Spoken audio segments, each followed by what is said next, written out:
Thank you, everyone. Good morning. Good morning. Good. I'm sorry that the gentleman normally would be playing the organ isn't here. We'll certainly send him thoughts and prayers. What I'd like to talk about today, when we were talking about the healing and talking about all the energy flow around us, you know, we look at the world around us and see all the turmoil that's occurring. And we have the turmoil, you know, in our own country, in our own town, our own cities. We have things happening. But I find that being a spiritualist and being raised a spiritualist really brought about a different way of viewing things in healing and bringing a lot of energy about, you know, and as she said about reading for people and bringing healing. I believe very much when we're reading for someone, there's a healing energy that flows through the reading. And I believe that it's driven by Spirit and God's presence. And I really believe very much that I watch people in receiving readings receive healing at the same time. And I've had them get up and leave the room, and they'd walk away, and I'd have to tell them, here's your Kehn. And they would look at me very strange that they normally was very dependent on it, and yet healing occurred during the reading. I've watched that happen in many ways, many times. And I believe very much that once we take that step in trust and allow ourselves to follow Spirit and let Spirit really guide us, we're going to have that blessing, be it mental, emotional, physical, spiritual. We're going to have that blessing, and it's going to bring about the healing energy for our body, our own mind. You know, I've had it happen, this is a few years ago now. I had a young lady come in that was completely deaf, and when she came in, her mother and aunt I had read for her, and she came in and mother explained to me, well, don't put your hands by your mouth or something because she's reading your lips. So I said to her, that'd be fine, and I read for her. I think she was 12. And as I'm reading for her, I'm making sure that I'm not reaching up, because sometimes you unconsciously do things and she wouldn't know what you're saying. And all of a sudden she's sitting there and she looked at me real strange, started crying. And she took her hearing aids off, and she had these hearing aids, and the mother had said to me afterwards, the hearing aids were there that if there was a loud sound, they would vibrate, and she'd react to it, and she'd look around to see if something was going on that she needed to be aware of. And she walked out of the room after the reading, and she walked up and said something to her mother verbally, and her aunt said something and turned and answered her aunt. And I find it being a miracle because I don't look at it as me, I look at it as God's energy flowing through. That soul had the right experience and timing at that point that they were ready to accept the healing. And when we're ready to accept healing and we allow ourselves to really truly accept that, we're loving ourselves, we're accepting ourselves, we're trusting ourselves, and we're feeling deserving of having that harmony. In how many ways in our life we get frustrated with the world around us, family around us, circumstances we may be in, that sometimes we pull back and we feel like, well, I don't have the harmony, or I can't have the harmony, or I can't bring about the harmony. And even in reaching out to other people and wanting to see change in them for the better. Be it a healing energy in a physical sense or an emotional, mental energy. We look at that at times and sometimes we feel we're helpless. We're not really helpless. As we send out that thought and prayer to God, and we're asking Spirit to work with us and through us, they're going to come in a way that's going to be helpful to the individual. I've watched people receive healing, and they'd really be healed. And then I would see the same condition with them a little later, because they didn't move beyond acceptance. They didn't allow themselves to accept that harmony and accept that healing and feeling worthy of having that healing. And when we look at our lives and realize we're the ones, in a sense, governing what flow of energy are we going to be in, what flow of energy are we going to have, and what are we accepting. You know, my grandmother always said to me, she said, if we allow ourselves to trust without question, we're going to have the harmony around us because Spirit's watching over things and guiding us and helping us in whatever form and whatever need we have. And where at times, you know, I've heard this many times, I'm sure all of you have, we can be our own worst enemies. And when we're not allowing ourselves to trust and allow Spirit to really be there, you know, as a child, my father said to me a number of times in life, he said, all guts and no brains. Because I would trust feeling something and I would go with what I felt. And I wasn't doing it analytically, I was doing it through feeling. If I felt I trusted doing it, I would do it. And I remember things that my father would have considered dangerous that I felt complete confidence in. I think in the world around us, in the conscious world especially, we allow ourselves to get a little fearful of what could possibly happen that we wouldn't like, wouldn't want, or in some ways would hurt us in some form.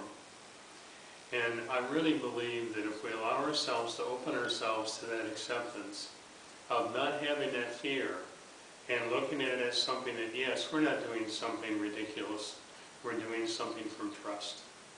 And if we allow ourselves to step aside from the conscious decisions and go with the intuitive decisions, we're going to be in much better shape and things are going to work much more smoothly and much more easily.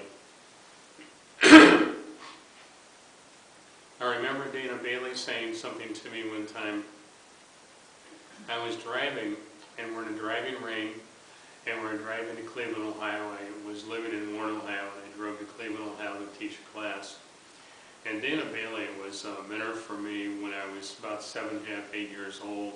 He took me under his wing. He was a trance medium. He was a wonderful healer. And I traveled with him and drove him to universities where he'd speak. And he would work with healing. And Kent State University, we were there a number of times, and other universities around the country. And it was always interesting to me that he would say to me, we're doing fine. And I remember this one night, it was so dark out, and it was raining so hard, and we're driving down the road, and Dana went into trance, and he said to me, he said, Gregory, there's an accident ahead. He said, slow down, turn left to the next road. And I turned left to the next road. He says, right here, turn right. And I'm driving through an area that was a dirt path, and there was corn stalks on each side of us and fields. And we drove up to the next major road. He said, now turn right. We came out about 50 yards above the accident, and we went on. And he'd come out of it, and he said to me, he said, you know, he stepped in so quickly. He said, normally it would take a little more time for that. There must have been an emergency. He had no memory of what was said, or that his Indian came through and gave the information. And being around him from such a young age, it was always amazing to me what God can do, what Spirit can do, how much they can accomplish and change things. You know, he said to me one time, he said, I want you to trust what you're feeling. He said, I don't want you to look at it in a conscious manner. He says, look at it as feeling guided. And it's like if we were to close our eyes and someone would take our hand from Spirit and say, they're guiding us and allowing us to follow. If we have that trust, we're going to have everything in harmony. And we sometimes find ourselves on the physical earth plane here, letting the conscious mind and the conscious fears and the conscious world step in too much. And we're needing to recognize now that we don't need to have that as an everyday issue in our lives. I deal with people every day that they, to a degree, in some ways, live in fear. And we're needing to recognize that when we're manifesting, what kind of manifester are we? Are we manifesting disharmony? Or are we manifesting harmony? And it's a choice within us as to what energy are we putting out. Because if we allow the fear to guide us, we're then creating disaster in our lives. And if we allow the trust there that we know it can be wonderful and it can be better and we can allow the flow to occur, we're going to have the spirit world helping us all the time. You know, I've always thought of it this way. I look at people that have such fear about death and they have such fear about dying. I have no concern about leaving the earth plane. I have a concern of how long is it going to take in a sense of people thinking illness before they leave. And I look at it in this form. You know, my mother had cancer in her body. In 8.5 years, she was told she had 2 months to live when they found out about the cancer. 8.5 years later, she was still here. She drove to Expo 67 towing a camper and enjoyed being there, walked all over the place, did everything. It was the last month of her life that she had any pain at all. And I remember sitting at the kitchen table with her, and she said to me, she said, "This month, next year, I'll be leaving." And she knew, and she was a medium, but she knew. And she had no pain at that point in time. The doctors couldn't figure it out. They had no idea. But I don't think they really understood that her level of trust of spirit, you know, a part of the fear would step in and say, well, could I go do that? Could I drive that far? Could I, you know, have the energy to go and do this? And she went. And she had the energy, and she was all over up there and walked everywhere. I was this child at that point, and she about wore me out. And I look at the energy around that, and I realize that the example of belief and the example of trust that she had in spirit. And I remember one time sitting at the kitchen table when she told me that this month next year I'll be leaving. She did leave in that month. And she said to me, "I'm not going to tell your sister. I'm not going to tell your dad." She said they would have a difficult time with this. But she said, "I know you understand." And she said, "I'm all right. And I'm really all right with leaving. And if I have to leave, okay. If God calls me home, I'm going." And I look at the healing energy and I realize the trust she had. And it was just basically 3 weeks, or a little more than 3 weeks, that she had any pain at all. And she was in the hospital. And I thank the doctor for helping her and giving her medication that would keep the pain down. And she said to me, the day I walked in there, she said, "Gregory, don't worry about me. Mom's already been here. Father's already been here. Grandfather's already been here." And they were visiting her in the hospital, and they had been in spirit for years. And when I left that day, I walked out of there, and I had a feeling of relief. Instead of a feeling of I'm missing her and I'm in pain emotionally over it, I had a feeling of relief that I know she would no longer be suffering, she'd no longer be in pain, and that she was going to spirit. I came home a couple days later, 3 days later, for the funeral, and we did the service for her. But it was really interesting.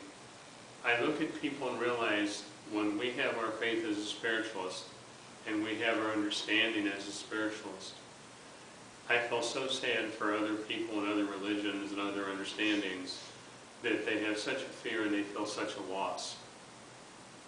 And to recognize that my mother's presence is with us and around us, just like my father and my grandmother and different ones around us all the time. Walking in my home at times, I'll have the smell of lilacs, which is my grandmother. I'll walk in the house and I'll smell the roses, which is my mother. And they do that quite often. And I'm so happy that if all of you would understand this and feel this and live this, we can have the harmony in our lives and have the healing in our lives. And we may share that as example to the world around us. At this point in time, I would think the world really needs it.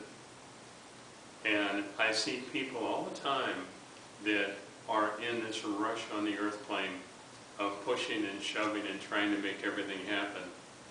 You know, when we manifest things and we put that thought out there, are we manifesting from forcefulness or fear?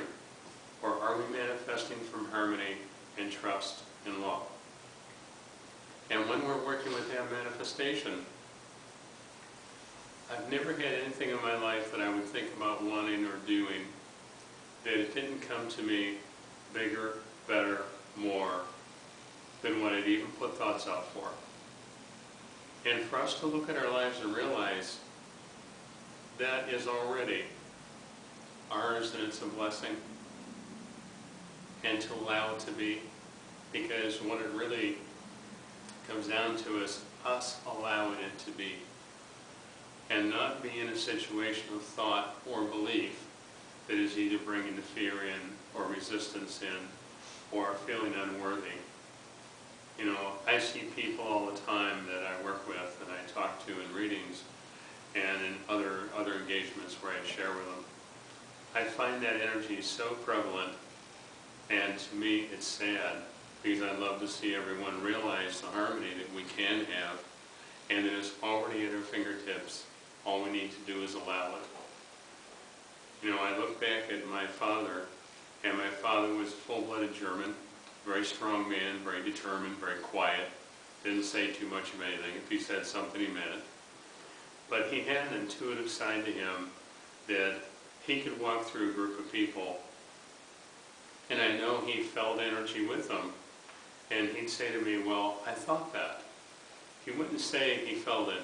He wouldn't admit to feeling it, but he'd say, I thought that. And I remember him meeting people, and various times, he'd say to my mom, you know, they're nice people, they're wonderful people, and everything was fine. And another time he'd say, I don't want to be around them. And I felt with him, he recognized so much intuitively and a great feeling about it, because he would keep everything inside, but yet his feelings were so alert and aware of what he felt. I learned a great deal from witnessing him, watching, and I could see the energy change around him with people. And I look at the healing energy there, because he often said to me, what are you going to do when you grow up? What do you want to be doing when you grow up? And I said to him, I believe I was about 8 when he asked me this once, and I said, I want to be in the healing temple at Lilydale. I want to give healing, and I said, I want to read for people. And I find in my life that's something I've done all my life now, and I've enjoyed it. I feel very blessed in it. You know, I had an experience of leaving the body at 11, and I left the body 3 times in a week. And when that happened to me, I recognized then how important it was as how we're thinking. What are we thinking? And to be in any fear level that we allow ourselves to slip into, it can be very draining to us to let that fear take over, because it's like a snowball rolling, it just keeps building. And we need to recognize that in ourselves, because I know when I went through the tunnel of light, and I had the experience of speaking to my grandmother, and I spoke to Jesus, the energy that was there and the communication was there was so solid and so in depth that there was no doubt, absolutely none at all, no question, not even a thought in that direction. It was just a feeling of trust. And in our own prayer and our own meditation, I would love everyone to reach that level of feeling that trust and feeling that guidance and knowing that it's there. And knowing that our loved ones are around us, with us, and spend the time with us all the time, more so than we realize. You know, my grandmother came to me one time and she said, I want you to realize from our side of life, many times we can't see as clearly as they see for us. And they can reach out in ways and touch us and guide us in ways that we're not even aware of.